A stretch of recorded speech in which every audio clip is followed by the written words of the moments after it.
Two men bet more than $2 billion on a building. Cows in Scotland wear sweaters. A herring is never seen alive. Can you imagine that? Yes, this is Lindsay McCarry back again, ladies and gentlemen, with odd gleanings from libraries, newspapers, and encyclopedias. In just 1.5 minutes, we'll all be back with proof of the statements made a few seconds ago. So until then, wait around, won't you please?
I'm sure you must have all heard or read at some time of the custom of placing copies of current newspapers, coins, legal documents, pictures, phonograph records, and whatnot in the cornerstone of a new building.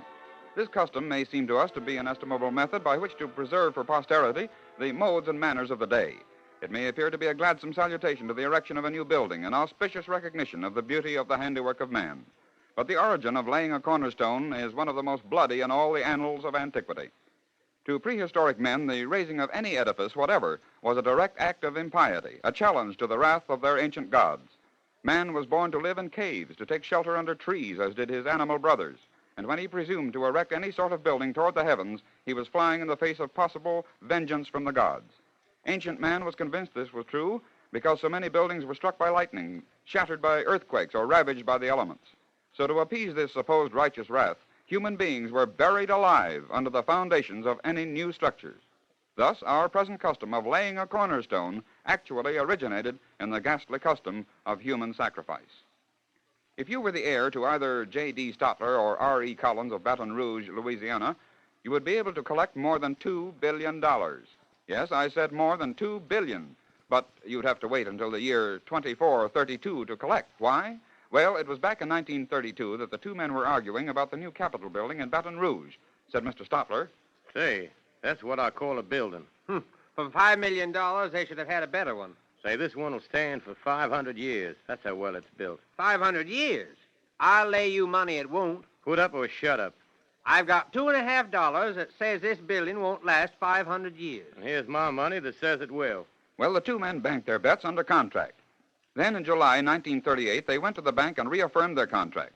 Said an official of the bank to them, Gentlemen, I don't know whether you're aware of it or not, but that original stake has grown to $6.85. That's with 4% interest. Let's see.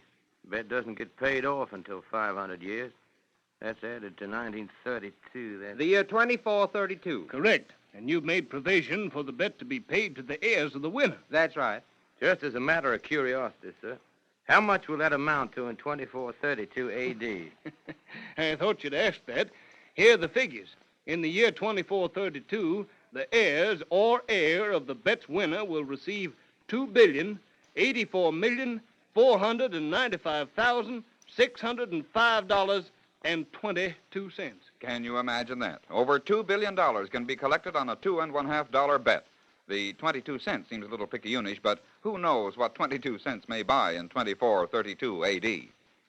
To those who believe the crow or the raven to be birds of evil omen, here's a news story that will clinch that belief.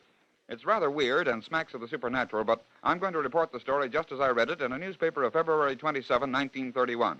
It was in Sydney on that day that Justice Hugh Ross was addressing the prisoner at the bar, Alfred Beckett. A crowded courtroom hung on his words. Made by this court.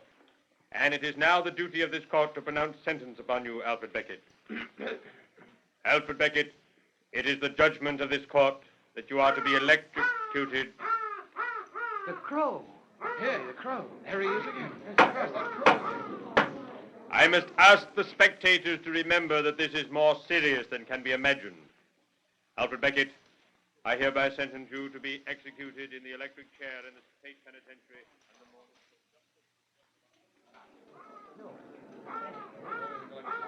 Yes, sir. There he is, right on schedule, too. Weird, that's what it is. Weird. Don't tell me it's just a coincidence either. This is the 5th time. Hey, what's this all about? I'm a reporter. I'd like to get the story. What for? No one believe it if you printed it. Oh, I don't know. They might. What is the story? You're looking right up at it, son. That crow? What are you talking about? The crow, that's what we're talking about. This is the 5th time it's appeared. Well, what's so odd about a crow roosting in a tree and cawing his head off? Son, that same crow is lighted in that same tree and cawed in exactly the same way 5 times now. And each time he did it, the judge was reading a death sentence against somebody. No. See? You don't believe it. Ask anybody.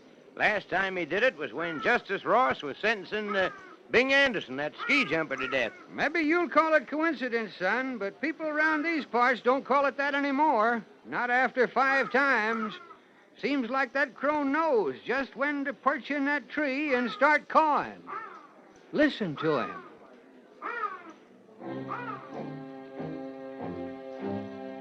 Yes, that same crow, according to the people of the region, roosted in the same tree and cawed at the exact moment the death sentence was being pronounced upon a prisoner during 5 death trials. Can you imagine that? From a San Francisco paper of March 2nd, 1917, comes the ultimate in animal highlights. Visiting the Golden Gate City at that time was Sir Francis Webster of Edinburgh, Scotland, who stated that... Oh, but wait, let's have Sir Francis tell us. As owner of one of the finest dairies in Scotland, I've been asked what is the most modern step in dairy farming. Well, the latest is dressing the cows in knitted sweaters in winter to keep them warm. The sweaters are much like those made for humans, buttoning around the neck and chest. Unlike a blanket, they cannot be misplaced when the cow lies down. Knitted sweaters for cows. We wonder what Bossy would think when a couple of attendants were buttoning the latest turtleneck style around the bovine body. At any rate, it must have been startling to anyone to come suddenly upon a pasture dotted with daisy bells and flossies, all decked out in what the well-dressed cow will wear. Can you imagine that? Here's an interesting bit of phrase origin. You've probably used the expression as dead as a herring. But do you know why you use it? Do you know just how dead a herring really is? Well, according to our sources of information, very, very few people have ever seen a live herring.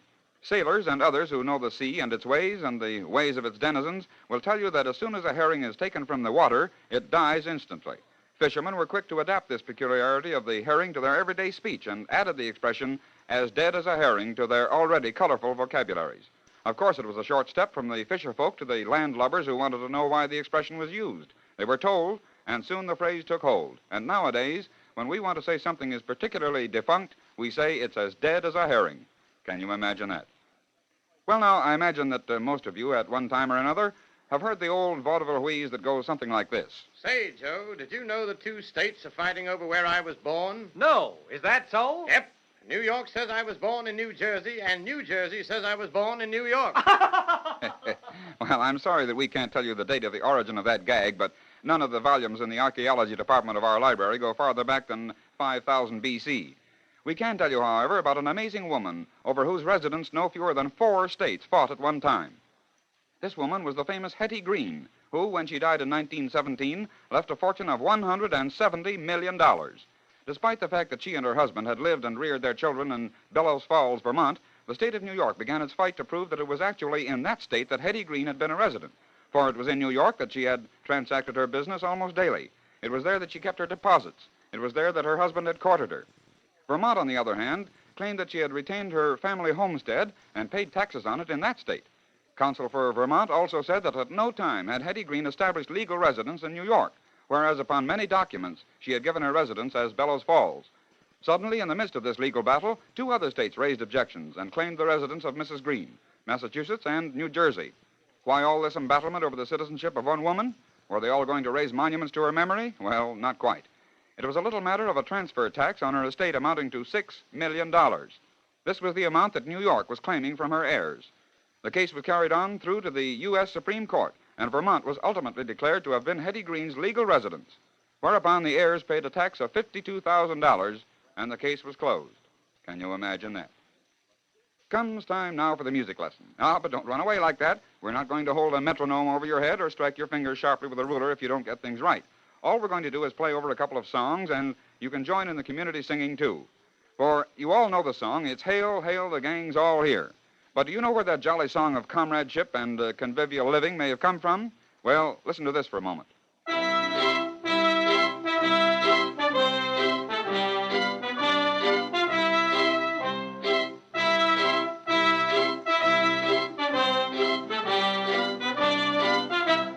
Of course, you recognize that. It's part of the Anvil chorus from Verdi's opera Il Trovatore. That first part contains more than just a hint of Hail, Hail, the Gang's All Here. Verdi wrote Il Trovatore in 1853. Then about a quarter of a century later came Gilbert and Sullivan with their delightful and extremely clever series of musical comedies. Far be it from us to suggest that these two geniuses of biting satire and musical wit would have accepted a suggestion from Verdi's opera, but holding that phrase from the Anvil chorus in your mind, listen to this selection from The Pirates of Penzance by Gilbert and Sullivan. Come, friends who plow the sea, truce to navigation, take another station. Let's bury piracy with a little burglary. Come, friends who plow the sea, truce to navigation, take another station. Let's bury piracy with a little burglary. Did you catch it? Of course. So perhaps from one, perhaps from the other, we got our song that is always sung when a few of the boys from the class of '93 get together for a little fun and frolic. And here's the way it might go.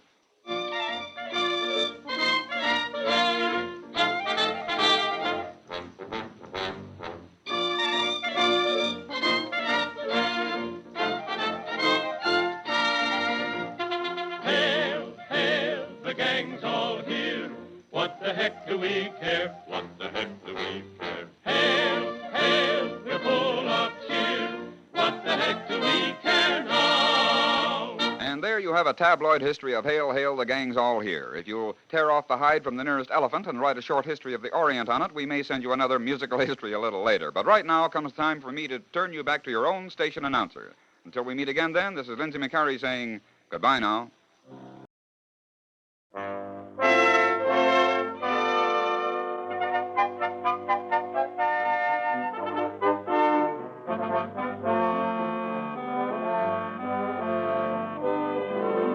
A bonfire was originally a funeral pyre. A constable chases a heifer and gets caught in a trap. Two famous women fight a duel with fingernails. Yes, ladies and gentlemen, those amazing statements mean that this is Lindsay McCarry back again with another array of unusual news items and odd facts to make you say, can you imagine that? We'll all be back in just 1 minute and a half, so wait around, won't you?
And after 1.5 minutes, we're back with our first item, and here it is. In the month of November 1915, Constable Skeffington Kelso of Eddington, Maine, started out on a very routine matter of official business, with a writ of replevin in his pocket to take over a chattel which was involved in a civil lawsuit. The chattel, specifically, was a heifer, and as he approached the animal, she looked up and... Come on. Come on. Don't run away now. Nobody's going to hurt you. Come on. Now, let me put this rope around your neck. Stand still, darn you. Nobody's going to hurt you now. Come here. With a coyness that would have done credit to the shyest of feminine wiles, the heifer edged away from Constable Kelso. Then, as he reached out to put the rope around the heifer's neck... Come on now. That's the girl. That's it. Here, come back here, darn it. Come back here. Come on now. Come back here. Do you hear me? Well, that started it. According to the harassed constable, the heifer ran 4 miles through a swamp, then decided to circuit a mountain with the constable grimly hanging on to the chase until... Now, almost got you. Oh, here now. Get away. Get away. Go on now. Get away, doggy. Get away. Go on. Go on. A vicious dog held Constable Kelso at bay for 2 hours while the heifer placidly recovered her breath, protected by the snarling canine. Then the dog wearied of the game and went away, leaving Kelso to resume the chase. On and on went the constable and the heifer. Then, while racing across a field... I'll get you yet. Ah! Constable Kelso stepped into a mink trap. He finally captured the ambling heifer, though, and then he appeared before Judge Blanchard to collect extra costs because of the extra trouble he had while serving the writ of replevin. Said the constable to the judge... And, Your Honor, I didn't only have all that trouble, but I lost my jackknife. A good one. I tore my clothes almost to rags. I ruined my shoes and ran myself almost to death. And that ain't the worst of it. At the Grange meeting, one of the young ladies read a funny poem about the chase I had. She wrote it. Might have been funny to her and the others, but it wasn't to me. P.S. Constable Skeffington Kelso was awarded the extra costs. Can you imagine that? Well, here's an interesting little bit of phrase origin. Have you ever been accused of passing the buck? If you have, I'm sure you'll be interested in knowing the origin of the phrase. It comes from draw poker, as played in the days when stakes were high. During those card games, an object was passed around the table to mark the position of the dealer. That object was called a buck, B-U-C-K. Now, the dealer usually anteed for the other players. That is, the dealer placed in the center of the table the number of chips, gold pieces, or coins to the number of persons playing in the game for their admission fee. Thus, the dealer paid for everyone. Regretfully, we must imagine that some dealers to whom the buck was passed wanted to shirk the responsibility of paying up for all and passed the buck to the next man, thus implying that there was where the deal belonged. And so, from the game of poker, we have garnered our phrase, passing the buck, which means the passing of responsibility to another's shoulders. If this were television, you could see a band of students and merrymakers disporting themselves around a huge bonfire. They're all having a great time, enjoying themselves immensely. But as jolly as that bonfire is, it has an exceedingly gruesome history. It wasn't always a bonfire as we know it. Let's imagine ourselves in the Middle Ages. A plague is sweeping through Europe. People die faster than they can be buried. That fact is brought to the attention of the authorities, one of whom says, What are we going to do? We can't leave the dead lying about the streets and the gutters. They'll spread this pestilence to the very walls of the palace of the king. One of the doctors suggests that we burn the bodies. Burn? Well, that would get rid of them. But how about the Holy Mass? The people won't give up their dead if they're told to give them up without Christian burial. Let a priest administer the last sacrament to those on the fires. That will do it.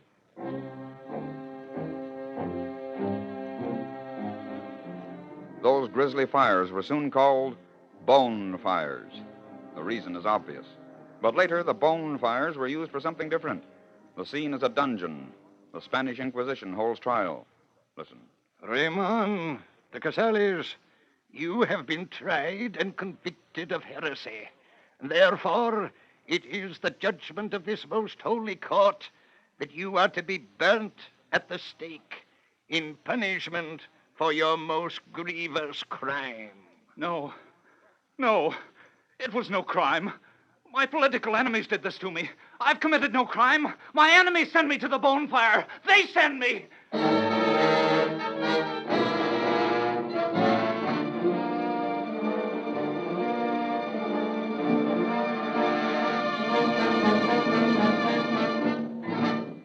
And there is the origin of bonfire.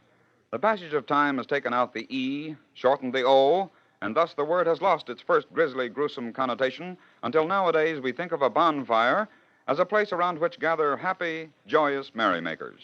Can you imagine that? Here's an amusing little story I dug up. It's true, and I think it'll give you a chuckle. A certain lady was staying at a German hotel. In the room next to hers was a pianist who played and played and played. When he got tired, he played a little more until he was rested enough to go on playing some more. The lady finally wrote him a bitter note and dispatched it by her maid. The note asked, no, commanded, that the noise and racket stop. A few moments later, the lady's maid returned with another note, this time from the pianist to the lady. It read, Madam, I'm sorry to have annoyed you. Your request is granted. But it wasn't the contents of the note. It wasn't because hers had been so high and mighty and his so humble that sent the hot blood to her cheeks in an agony of embarrassment. No, it was the signature at the bottom of the pianist's note, Anton Rubinstein. We wonder what the lady thought when she realized that she had called the music of one of the world's greatest pianists noise and racket. Speaking of pianists, do you recognize this?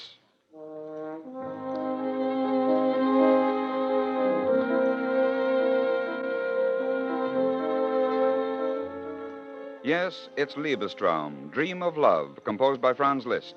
And speaking of Franz Liszt, I've dug up a very interesting story about the famous maestro who charmed all Europe with his artistry at the piano. We're going to tell you the story, then we're going to play detective with his Liebestraum. First, the story. Franz Liszt, with his finely chiseled profile, his shock of hair that fell to his shoulders like a lion's mane, was a natural target for adoring women who fell under the spell of his playing. Among these were the gifted and fashionable Countess of Agoult and the literary genius, Madame George Sand. Madame Sand and Madame d'Agoult were great friends, perhaps drawn together by their mutual admiration of Liszt. All went well until Liszt toured Switzerland, and Madame Sand toured Switzerland, too. Madame d'Agoult stormed, but there was nothing to do but wait until the two wanderers returned. When they did...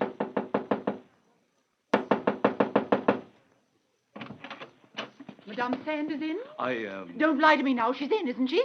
She returned this morning. Very well, I'll see her. But, Madame d'Agoult, Madame Sand is very busy. She's writing. Oh, is that so? Well, she won't be for long. In the library, I presume? But, Madame d'Agoult, I beg of you, please don't go in until I've announced. What I have to say, I'll announce myself. Ah! Well, well, well, Countess. This is a surprise. Is it? You! And you, Franz!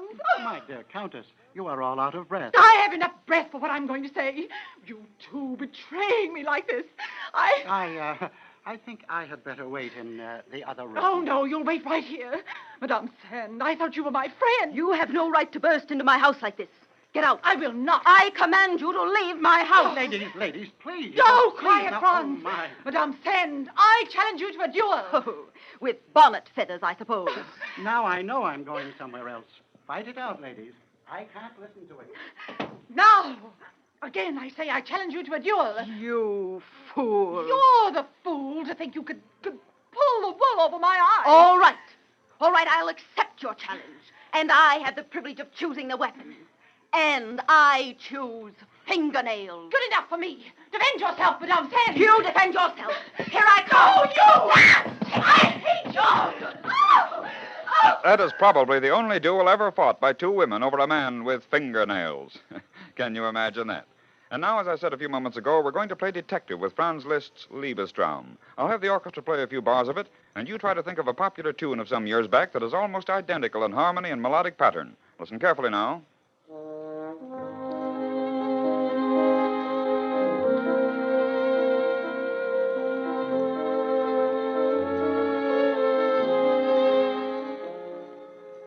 Did you catch it? If you did, good for you. If you didn't, you won't have to tear your hair in exasperation because here is the popular tune. It's crooning. We're crooning, just crooning the night time away, planning and dreaming day after day, just hoping that sometime we'll both harmonize in our own little love nest.